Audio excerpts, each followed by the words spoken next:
Hello guys, welcome to KSY கற்றல் உலகம். இன்றைக்கி நம்ம என்ன பார்க்க போகிறோன்னா 11th ஹிஸ்ட்ரி புக்கில் பண்டைய இந்தியா அப்படிங்கிற லெசன்லேருந்து கொஸ்டின்ஸ் பார்க்கலாம். இந்த லெசன்லேருந்து நம்ம மேபி டெட்டுக்கு கேட்கலாம். ஓகேங்களா? ஃபஸ்ட் கொஸ்டின் பாருங்கள். வேத பாடல்களின் முக்கிய தொகுப்புகள் பார்த்திங்கன்னா சம்கிதைகள் அப்படின்னு சொல்கிறாங்க. வேத பாடல்களோட முக்கிய தொகுப்பு சம்கிதைகள். ரிக்வேதம் மொத்தம் 10 காண்டங்களுக்கு கொண்டிருக்கு. ரிக்வேதம் 10 காண்டங்கள் இருக்குது.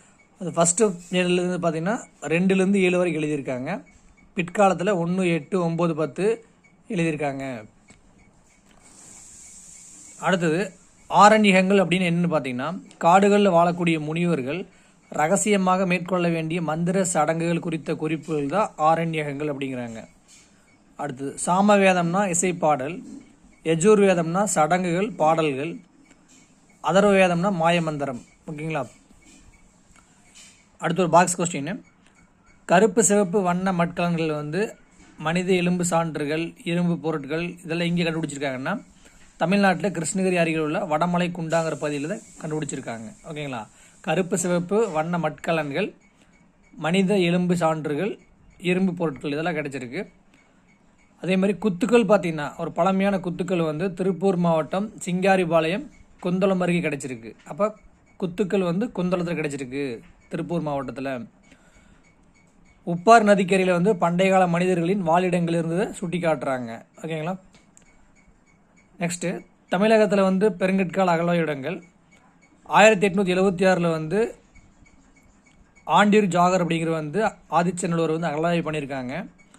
அதில் நிறைய கிடைச்சிருக்கு. அவருக்கு இரும்பு கருவிகள், ஆயுதங்கள், எலும்புகள் இதெல்லாம் கிடைச்சிருக்கு.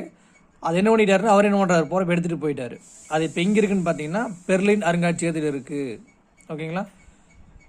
இவருக்கு அப்புறம் பார்த்தீங்கன்னா அப்போதைய திருநெல்வேலி மாவட்ட ஆட்சியாளர் S.J. ஸ்டூவர்ட், அவரும் புகழ்பெற்ற மொழியில் அறிஞரும் ராபர்ட் கால்டுவெல் 2 பேருமே அங்கே ஆதிச்சநல்லூர் போயிருக்காங்க. அங்கே போய் அலெக்சாண்டர் ரீ என்ன பண்ணியிருக்காருன்னா அகழாய்வு பணிகள் மேற்கொண்டிருக்காங்க. அடுத்தது பாருங்கள். அஸ்வா அப்படிங்கிற சொல்லுக்கு பார்த்தீங்கன்னா குதிரை அப்படின்னு ஒரு பொருள் இருக்காமா. அது ரிக்வேத காலத்தில் 215 முறை இடம்பெற்றிருக்காமா. அஸ்வாங்கிற அந்த சொல் 215 முறை இடம்பெற்றிருக்கு. அதே மாதிரி ரிஷபா அப்படின்னா காளை, அஸ்வானா குதிரை, ரிஷபாங்கிறது காளை. இந்த சொல் 170 முறை இடம்பெற்றிருக்குன்னு சொல்கிறாங்க. ஓகேங்களா? அதே மாதிரி ஒரு மரபணு பாருங்கள். M17 அப்படிங்கிற மரபணு இந்தோ ஐரோப்பிய மொழிகளை பேசுபவர்களிடம் காணப்படுதுன்னு சொல்கிறாங்க.